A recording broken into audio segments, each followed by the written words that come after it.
Well, welcome back and thank you so much for starting off your week with us. A new week and a new weather pattern to speak of tonight.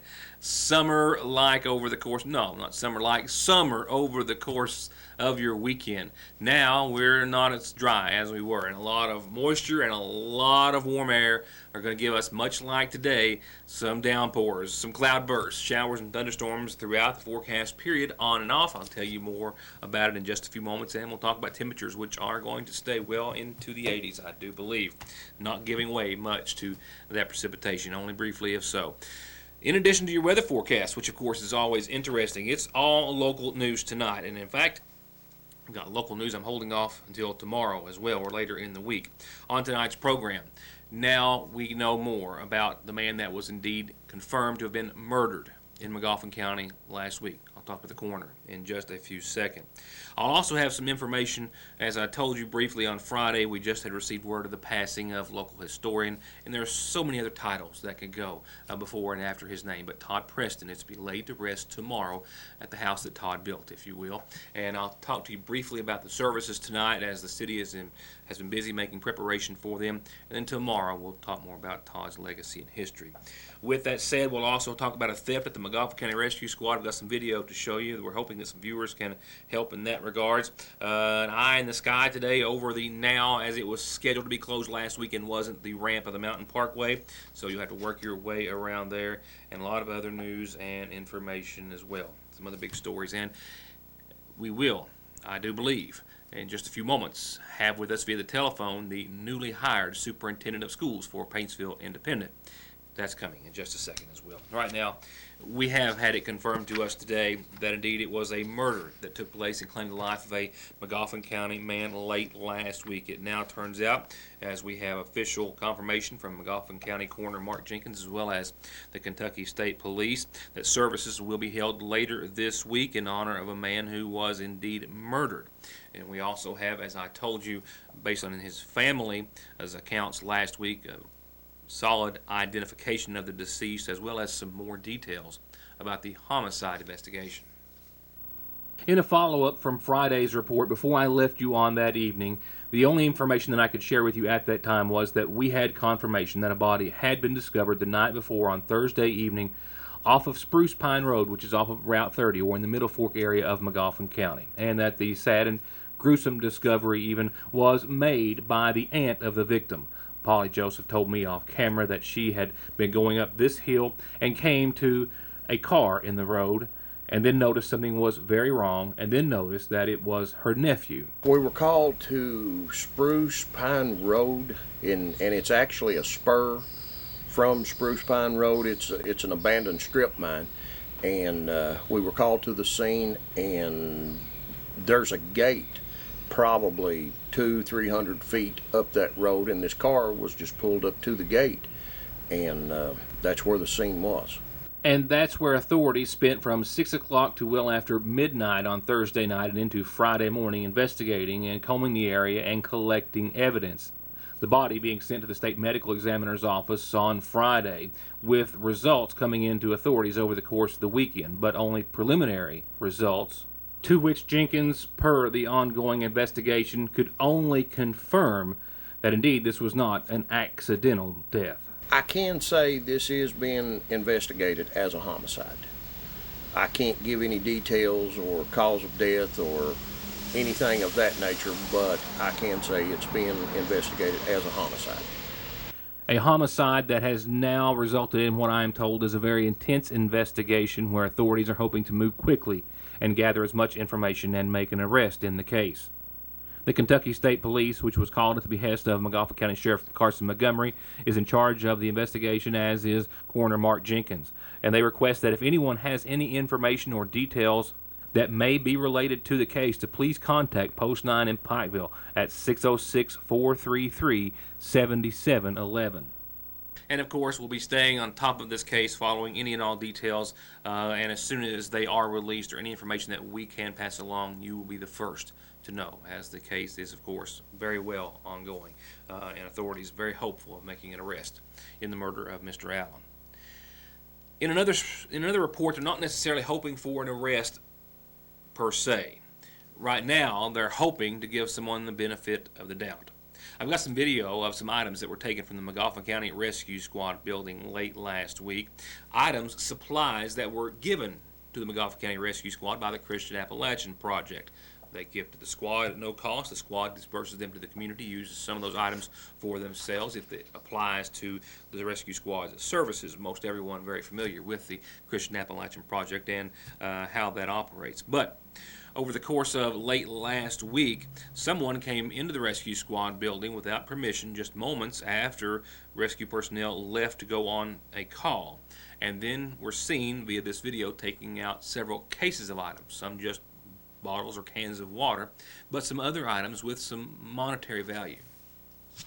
So we're not necessarily talking about a monetary loss to the rescue squad, but it is troublesome nonetheless, says Carter Conley and members that I spoke to as well, as they hope that this report will encourage someone to step forward about several cases of water, but more importantly, MREs, meals that are ready to eat, small packages that were taken from the rescue squad last week. The MREs go for $7 or $8 a piece on eBay. Several cases were taken, and there are about a dozen in each case, so there is some monetary value in that regard. But nevertheless, several cases of items, water, and the MREs taken by what appears to be two men caught on surveillance video, with members of the McGoffin County Rescue Squad now asking as to who they were. We got a pallet of emergency meals to fix, and we give them out graciously to the public. Anyone wants to come by and get them. Just keep them for a while. You never know when you might need a meal, electric will go off or something like that. We're glad to give them. And all you have to do is just sign your name. And that's all Christian Appalachia requires, is you just who we give them to. But we came back from a rescue call on Thursday night, and one of the guys got to looking, and we had probably 10 or 12 somewhere in the neighborhood, and when we come back, they were almost all gone. And so we knew a couple of guys had come and got a couple of boxes of them, but to be at least 8 gone. We got to looking at the video that we have cameras in here at the building and on the outside, and we got some indication that they were taken and not asked for by someone, and we kind of idea who they are, and we'd like for them to come by and talk to us. If they really need those, we don't care. We're glad to give them, but we assume these people we think were here earlier today and got some for their family. Now, if they came back and got them without permission, or asking for them for somebody's family, then we want to know why.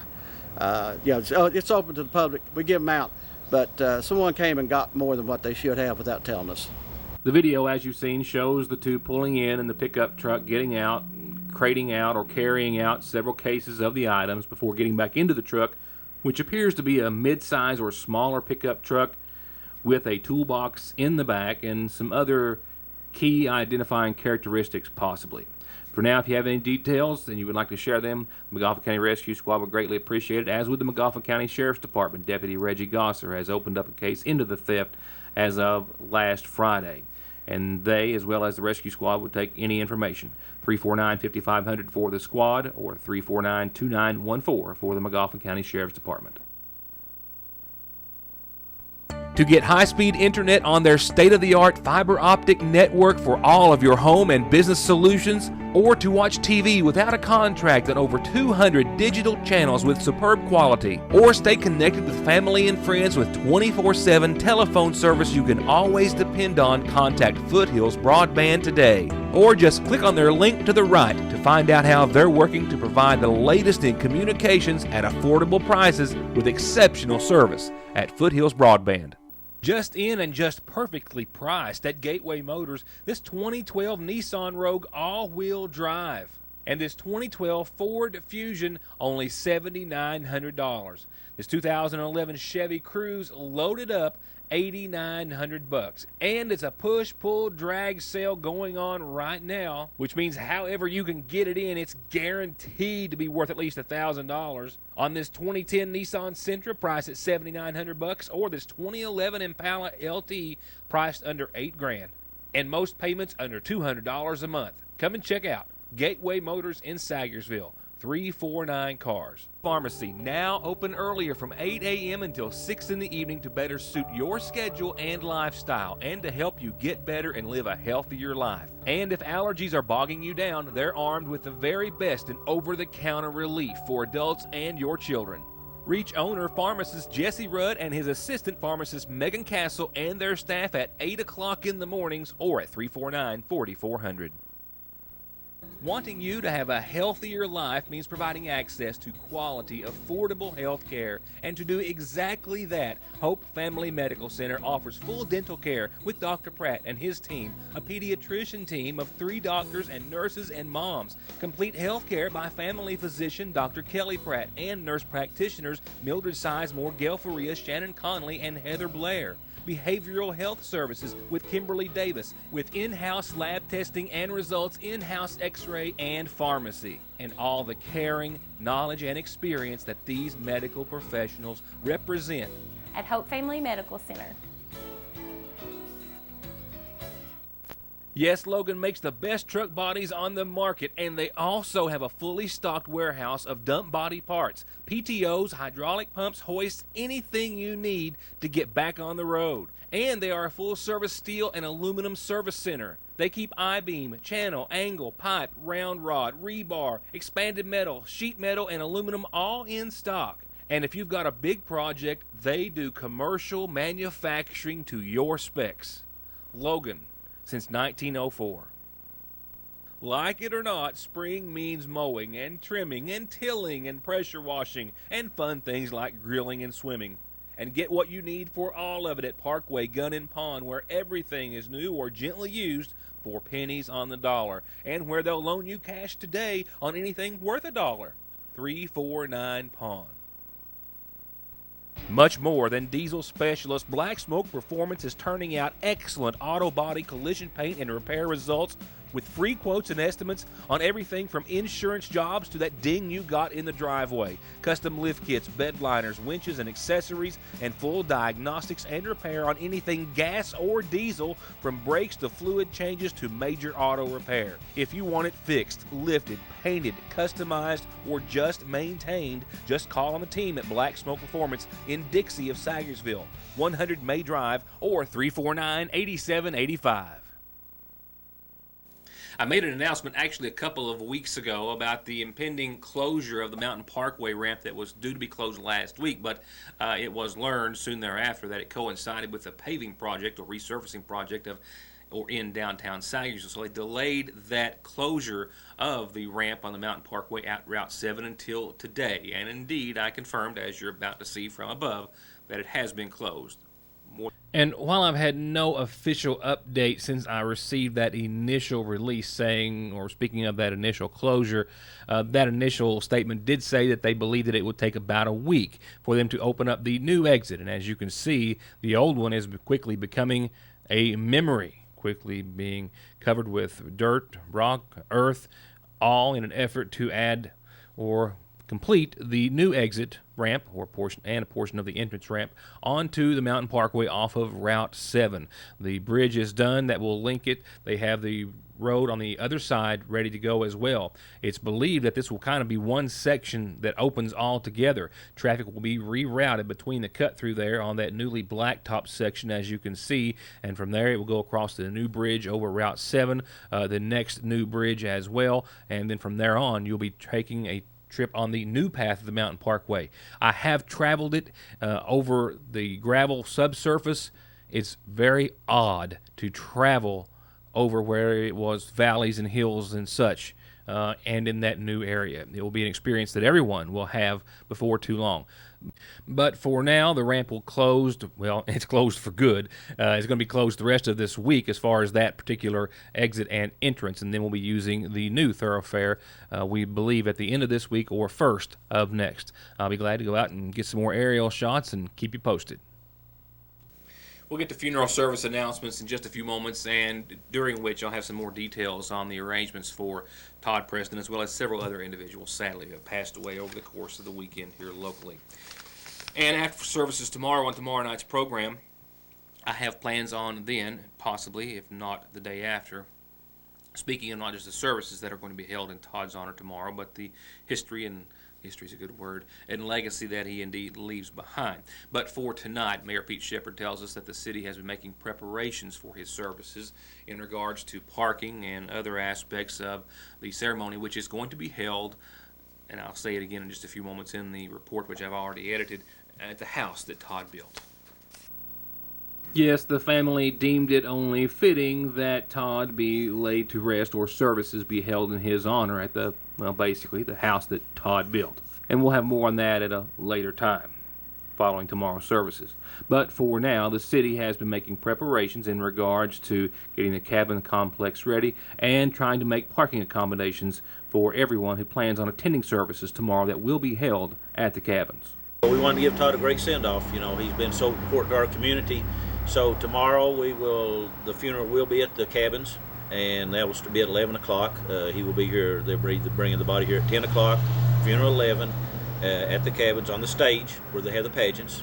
We will have the streets blocked off from basically the Tommy Bailey's down to the Methodist Church on both sides of the road for people to park going towards the Bluegrass Cemetery. Immediate family and family that's going to be in the procession will be parked in the Historical Society parking lot only. They'll be the only ones allowed there. We just recommend everybody kind of come early and try to find you can park in the park and walk, come across the bridge or park up across the Dixie Bridge along the road there where the parade comes down through there. A lot of people park, but just try to come a little early and bear with us on the parking, like I say. But there's plenty of places to park. You might have to walk a little bit, but just try to make it easy on the congestion if you park in the park or other places around town that are not as congested, and that way we can get everything safely and do it well for Todd.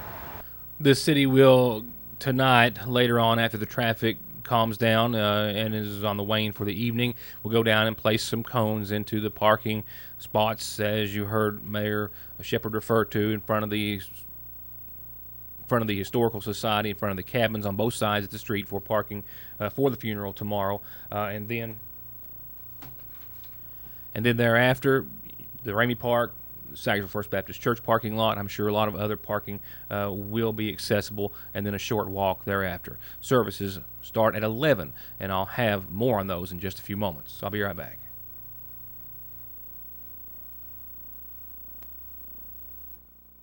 Hi, I'm Attorney Jeff Lovely. At my law office, we're determined to offer you and your family outstanding, cost-effective, and responsive legal services. I can help you if you've been injured in a car wreck. I'll be in your corner if you have a DUI or other criminal charges. You can file bankruptcy and stop those harassing phone calls, or I'll fight for you and your children in divorce and custody cases. For all your legal services, contact me when it matters. In Syersville at 349-4522, and West Liberty at 743-1965. It's definitely the chili. That homemade, from scratch, hot dog chili smothering every inch of our famous footlong that makes it a one-of-a-kind taste. The only thing that can make it better is to get one for only $2.49 on Mondays and just $1.99 after 4 o'clock. Get our famous footlong with homemade chili any day of the week and get one for cheap on Mondays. Only at your Sagersville Lee's. I've got a lot of calendar announcements. I've not had a lot of time to get them typed in today, and I haven't even checked them all. So if you had any birthdays that I've missed or something, I promise to get to them tomorrow. But 2 that I can read to you. Vacation Bible School is coming up at the Sagersville Church of Christ, where you're invited to board the Alpha and Omega in search of treasures untold. Really cool poster they've got there for the kids. And it starts June the 17th, which is Saturday. Had to double check. Yes, starts Saturday, and it's 10 till 5 o'clock on this Saturday. Vacation Bible School at Sagersville Church of Christ this Saturday. And the McGoffin County High School graduating class of 82, if you do a little quick math, that means your 35th reunion is coming up, and it's coming up this month on the 24th in the Ramey Park in Sagersville. I'll get that information up on the screen for you soon as of tomorrow, I hope. But it's $10 per person, $15 per couple, and the kids and grandkids are invited. They're going to have a big old picnic on the 24th in the Ramey Park. You can contact classmate Carol Hall Scott if you have any questions. I'll get her number and links to her information on the screen tomorrow. But once again, the McGoffin County High School graduating class of 82 celebrating 35 on the 24th. With that said, we'll go on over right now to funeral service announcements provided on behalf of the McGoffin County Funeral Home. And I beg for your apologies this evening. For some reason, the graphics are not cooperating, and I've got a still frame here. I'll go ahead, please allow me to read through the announcements very quickly, and I'll have that corrected for tomorrow night's program. Funeral services have been set for Roy Jack Preston, Todd Preston, 89, of Sagersville. Todd passed away on last Friday, preceded in death by his wife, Phyllis Prater Preston. He's survived by his son, Toddy Curtis, and daughters Teresa Dotson, Jessica Howard, and Abby Conley.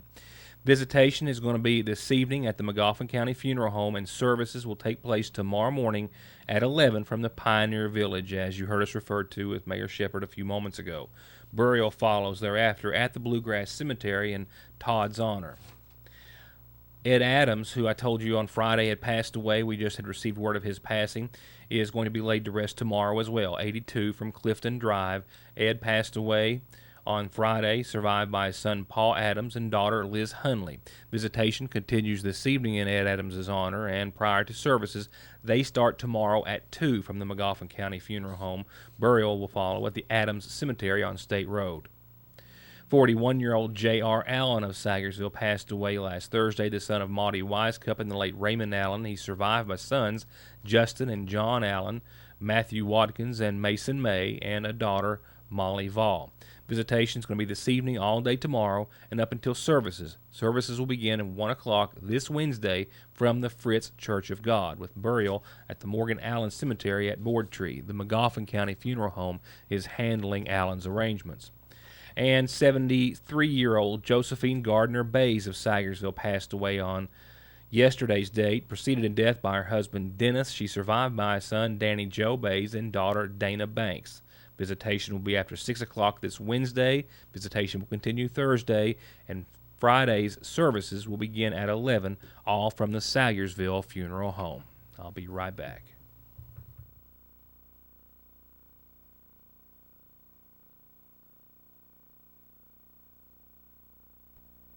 We are all human. Because we're not perfect, we tend to make mistakes. Unfortunately, some mistakes are severe and carry more consequences than others. If you have been hurt in a car wreck, a truck wreck, or because of someone's mistake, reckless or careless behavior, you deserve help with your medical expenses, lost wages, and serious permanent pain and injuries that you have been made to suffer and will continue to suffer for the rest of your life. If you have been injured, I can help. I'm attorney Don Wayne McFarland. Call me and let me go to work for you. 349-9000. Hey guys, my bill's a lot higher than it should be. I thought I got a great deal. The old fine print bit. Your great deal doesn't include financing, which is usually $25 or more. But the ad said that every network is within a 1% difference of each other. 1% means network reliability, not coverage. So I'll drop calls? Nope. You can't drop calls if you don't have service. Yeah, we both have Appalachian Wireless. Great network reliability and actual coverage. I'm switching to Appalachian Wireless. Better service with bigger savings and less fine print. 'Tis the season, as they say, with wedding and baby registry at the seasonal shop. And as always, an endless selection of new summer shades and styles and sizes for everyone, from design houses of Charlie Page and Mud Pie, with all the matching accessories to go along with them. Shoes, jewelry, hats, bags, scarves, and more. And new arrivals weekly with free local delivery. All from Fraser's Prater Drugs Seasonal Shop in downtown Sagersville. Like our 100% safe and secure mobile banking app at Sagersville National, we're always working to make your life a little easier. And our mobile deposit feature gives you more freedom and more time to do what you love the most. Just open the app, confirm the amount, and click. You're done. A safe, no-hassle way to manage your money from anywhere in the... Well, you get the drift. Now get the app at Sagersville National Bank. 349-3131. Well, I expect this to be an exclusive interview at this point because I can't imagine anyone else, as far as I know, having spoke with the new superintendent of the Paintsville Independent School System, as he moments ago, literally just moments ago, stepped out of a regular meeting of the Paintsville Board of Education, the school board, which hired an interim superintendent, a man with great ties and a long history in the Magoffin County school system, as well as being the recent head of the school district in Breathitt County for the past 2 years. David Gibson of McGoffin County was named as the head of Paintsville Independent Schools just a few moments ago. Yes, I literally got the call from Mr. Gibson at 5:49 as he'd stepped out from a vote of 5-0 in support of hiring him as the new superintendent of the Paintsville Independent School District. This follows his tenure now for the past couple of years as the head of the Breathitt County school system, where he was selected after the state took control of the school district in an effort to improve it in various ways, with Gibson having nothing but the best of praise for the staff and all of those within the Breathitt County school system where he has spent the last 2 years. Breathitt County was a wonderful opportunity for me. I started there in July of 2015, and the last 2 years have been phenomenal, and really got a tremendous group of people over there that are doing the great things and the great work for kids every day. And that district has changed and transformed a tremendous amount in the 2 years that I've been there, and it's a testament to the people there and the direction of the board and the leadership of the system, and very thankful for my opportunity, and could never have anything but highest praise for the people of Breathitt County and the school system there. And what was it that drew you to the Paintsville position? Well, the tradition of excellence and the high expectations that Paintsville Independent represents, and just being able to be a part of that tradition and that excellence. It's just something that it draws me. It's something that has been a big part of my life, and just trying to be the best I can be in every aspect of my life. And it's a wonderful opportunity to be a part of a very tradition-rich institution. The board hired me tonight on an interim basis for the next 6 months, which the anticipation is that I'll hopefully receive the full-time position in January. There's going to have an open position, and I'll be leading the district as their superintendent, and looking forward to that and the opportunities and the trust that they bestowed in me. And I think a lot of that goes back to the good work that we've done in Breathitt County, and obviously the good work we've done in Breathitt County. So really, really excited about the opportunity to lead that district and just be a part of the high expectations that board has set for their system and for the many good people of Paintsville Independent. I suspect we'll have an opportunity to sit down and talk more with Mr. Gibson, Superintendent Gibson, in the near future, or not so distant future, and he will take that position, I believe, is effective next Tuesday or Wednesday, if I'm not mistaken.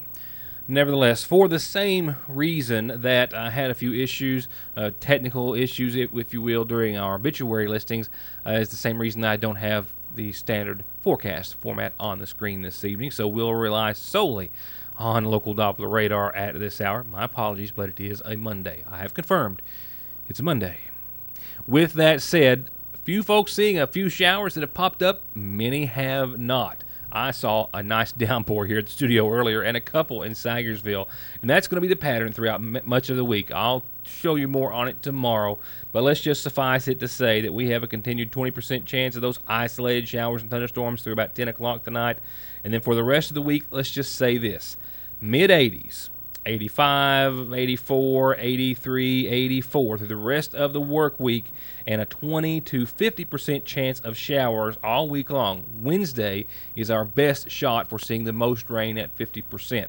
Otherwise, you can see anywhere from 20 to 40% chance of showers all week long. That does a really good job of summing up the forecast, better than my graphics did, certainly. By the weekend, if you want to go ahead and go that far out on a limb, Saturday, partly sunny and 84 with a 30% shot, and Sunday, partly sunny and a 40% shot. I mean, literally a chance of showers for the next 7 to 10 days every single day. Well, that's certainly going to wrap it up for tonight. It never wraps it up for the news, so we'll pick it up where I left off on tomorrow night's program. Thank you, and enjoy the rest of your Monday. Good night.